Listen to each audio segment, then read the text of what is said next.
What are your thoughts about the present situation in the Southeast? The Southeast, I used to know, was a very peaceful place where people go about their business. What they are concerned about is their business, an industrial hub of activities, of people doing buying and selling. All of a sudden, you're beginning to see a different Southeast. What are your thoughts about the present situation in the Southeast? Again, thank you, Omo. First of all, I don't subscribe to isolating a particular region when it comes to this issue of insecurity.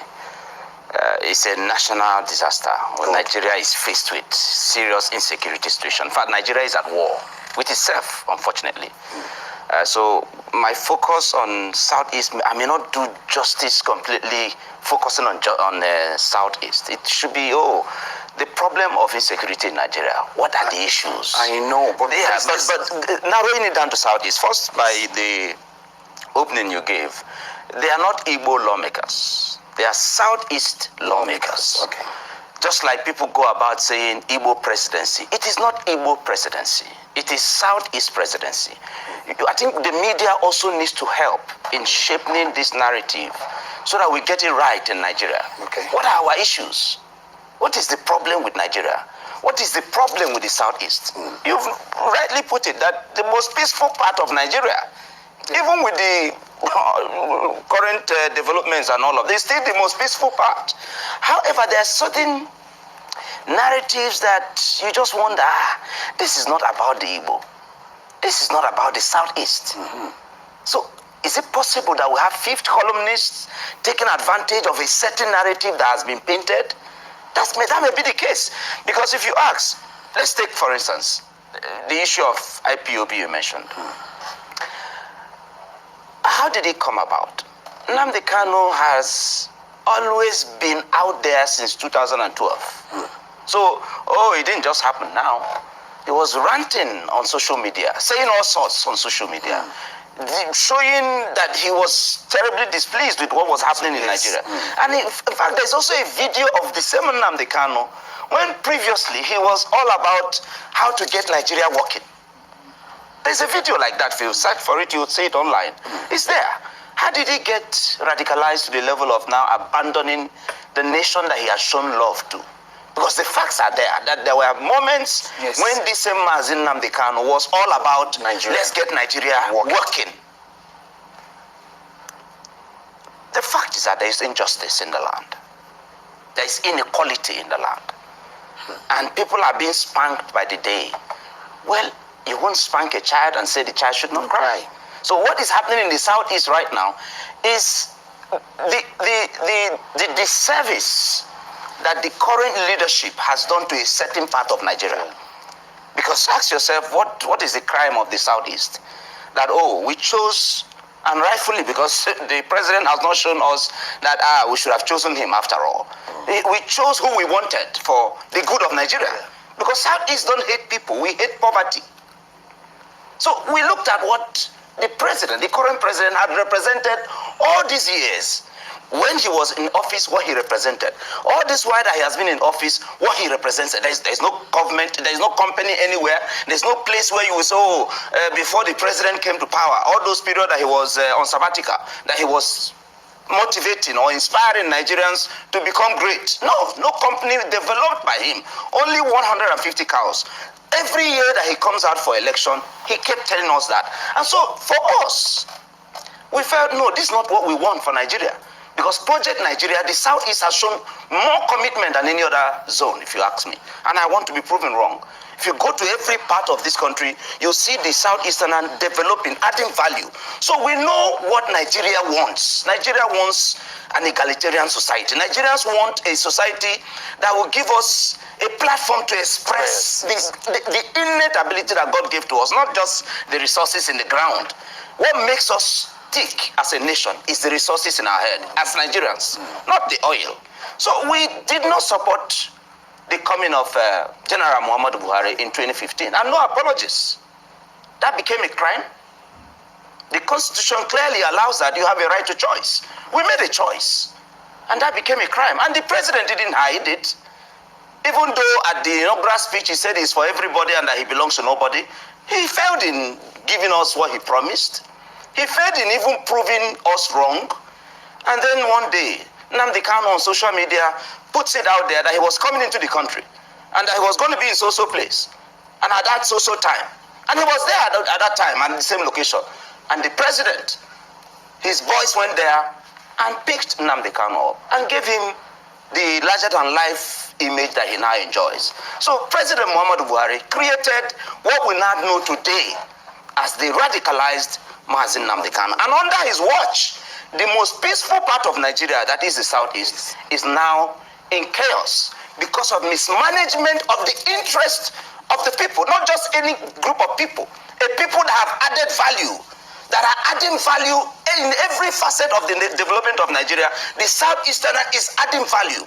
And then you make decisions about nation building and you think they don't care, you think it's 5%. Let me ask you this question. There must be, of course, reprisal attacks. Let me ask you this question. You have just talked about how Nnamdi Kanu moved from being that person who loved Nigeria, wanted Nigeria to work, and then somehow progressed into becoming so radicalized, the way you put to the option of I want out. Yes, it's self-determination, which is a right anyway. Good. The things that Nnamdi Kanu, yes, or the people from the southeast were going through or had gone through, haven't you seen those same thing happen to other people within the estate called Nigeria? Yeah, of course. Why are they not in your word, ranting, clamoring like he is clamoring and wanting out of the establishment? Nnamdi Kanu was not elected to represent the Southeasterners. So Nnamdi Kanu's opinion should not be seen as the So when you say they, I'm trying to say, if everyone wants to, can you look out for one particular person who is not ranting? There are individuals ranting in every part of Nigeria, just like Nnamdi Kanu is did. It's not a day thing. That's why I say don't isolate a region and give them just a negative name at that just because you want to, hang them. The truth of the matter is that every Nigerian today, including the president's wife, is ranting about the ills in the land. That's a fact, including the governor of the state where the president comes from. So it's not a Southeast thing, and it's not an Nnamdi Kanu thing. The issues are there. The injustice is obvious. The ineptitude of government is obvious. And because we love our country, we couldn't keep quiet. An estate to have invested more than any other group, blood, sweat, and money. We should keep quiet and watch Nigeria being invaded by strangers, and the president who has confirmed that we have people from outside invading our land. And the president is not applying force to them. Dixon, we're looking for a way out. We're looking for a solution to what the situation is right now in the Southeast. Now, I'll ask the question. Okay. Do you think where we are now, there should be some form of a meeting point? Can we establish a dialogue between the federal government on one hand and then maybe leaders of the Southeast and IPOB on the other hand? Every war that has ever been Should there be a dialogue of such every war that has ever been fought, usually, of course, for it to end must be at the conference table. There's a need for that round table to be, activated. And I pray the president summons the political will to realize that, like he summoned the service chiefs to say to them, I don't want to leave the office a failure. Mr. President, you are about to exit a failure if you do not bring all these interest groups to the table, especially when the facts are on the table that you have offered this same peaceful angle to people who have raped, maimed, killed, and destroyed the inhabitants of the indigenous of Nigeria. You have Boko Haram terrorists, killers, and all of that. You are using taxpayers' money one way or the other to rehabilitate them and making moves to reintegrate them into the society. The indigenous, the citizens of Nigeria ought to be enjoying that privilege. So moments like this, for what is happening in the Southeast, I am happy with the caucus of the Southeast in the National Assembly that came together to propose a political solution. Indeed, yes, it has to be a political solution. And what is the political solution? First, do unto B what you did to A. It's simple. We are saying, first of all, for instance, for the good of Nigeria, as proposed by the former Vice President of Nigeria, Dr. Alex Ekwueme, at the Abacha conference in 1995.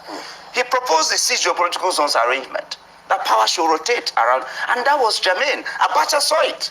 You know, people say all sorts about Abacha. The truth of the matter is that if you look at Abacha's government thoroughly, comparing to Muhammad Buhari's government, Abacha's government had more of Nigeria's interest than this government. That's a fact. So that proposal, as by Alex Ekwueme, was adopted by Abacha. Unfortunately, he died, and then the people who coined the 1999 Constitution as amended, which is, of course, the greatest fraud that exists today in Nigeria, if you ask me.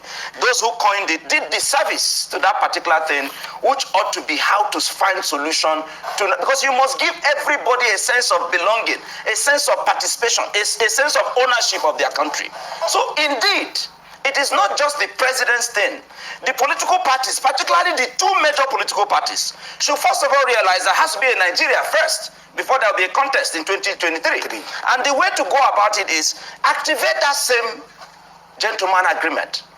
That gentleman agreement of let us have an understanding that power should rotate between the north and the south. And when it comes to the south or the north, you look at the zones, the pockets of the zones, and look at microzone. Yes, and microzone it at that level. So 2023 clearly, the first antidote to the present tension is that power should come to the southern Nigeria.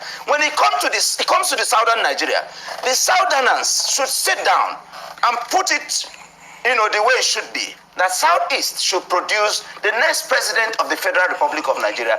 That way, it will give us another opportunity to renegotiate and restructure this estate called Nigeria.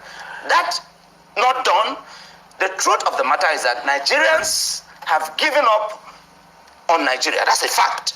Because they are no longer, government is not able to give them the two basics. You think welfare and security of the people is the basic reason of government. And in this government. I hope you're not trying to say that we should bribe the Southeast. No, it's not a bribe. With the no, it's not a bribe. Like I've established there and you have not countered. The fact that this zone has shown commitment, genuine physical, political, spiritual, every commitment required to the project Nigeria. What's wrong with rewarding loyalty? Mine is that if a group of people have shown commitment to the project Nigeria, the best way to encourage other people who are recalcitrant presently is to reward those who are loyal. The same way the people from North Central Nigeria have said they have shown even more commitment. And that at being at the center of this, there's no zone that you will say have had more commitment to this project called Nigeria than this. That they want it, that they should have it. First of all, it is between the north and the south. In fact, any Nigerian, no matter where you come from, whether you're from the southeast or from the northeast or from the north, wherever you come from, any Nigerian that thinks that after 8 years of the current administration, the President Muhammad Buhari's government, that power should still go back to the north, that Nigerian does not mean well for this country. That's a fact. The southern Nigeria cannot sit and be watching, especially when the failure is obvious in the northern Nigeria. The capital of poverty in the world today is northern Nigeria. And we have had leaders come from there. So are you saying that we should reward failure? Let's even assume that, there's no such constitutional provision. Are you saying that common sense cannot make us reason that this is what we should do? So North Central should first of all position itself for when the power comes back to the north. At the moment, power is going back to southern Nigeria. That's the right thing to do. When it now comes to southern Nigeria, we're saying the southwest, you have had 8 years presidency, and by 2023, vice would have had 8 years. South has had 2 years plus vice presidency and 5 years plus presidency. Let me quickly, the South should be given a chance. Let me quickly bring you back. Let me quickly bring you back to the issue of looking for a solution, a political solution in the southeast. Yes. Just before I let you go, I'll give you this question. You alluded to it before. But do you think that in all of what we are seeing or as we have seen in the southeast, do you think there are some people who have been sponsored, so to speak, to cause more trouble other than the IPOB in the Southeast? No, the truth of the matter is that this thing has simply escalated because of the mismanagement of the political leaders, particularly the governors from the Southeast. If they had stepped in, for instance, when this issue of insecurity was very obvious and the Southwest took a position and enacted what we know today as Amotebu, we proposed, the likes of me, we reached out, proposed to them that copy and paste, just modify and copy and paste. Because self-defense is a natural human right. It's a natural instinct. You can't stand and they say, oh, war is coming your way, and you won't find a way of defending you and your people. So the governors failed. And I was one of those who, when ESN was activated, when it was introduced, I supported it. Mazin Namdi Dixon Europe, I supported it. Because the right to self-defense cannot be taken away by anybody. Government had failed in defending the people, our mothers, our children, our sisters. People are being raped and maimed in their farms and all of that, and government was doing nothing.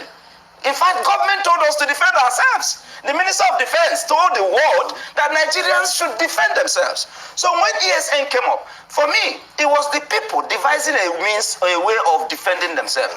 We also reached out to the same government and said, now the people have, out of their own created something. Pick it up, modify it, and put a law to it. Take it to the State Assembly and give it a legal backing. And go by the same name. I wrote a letter, open letter to the Southeast governors and all of. So the truth is that it's the political leadership that failed, that brought about what we now see in Southeast. The way forward also is political. Even though that it's coming from the lawmakers, we also think that it is time. Look at what happened the other day. The southern governors met in Enugu, and about 4 governors from the Southeast were not present. That's a shame, if you ask me.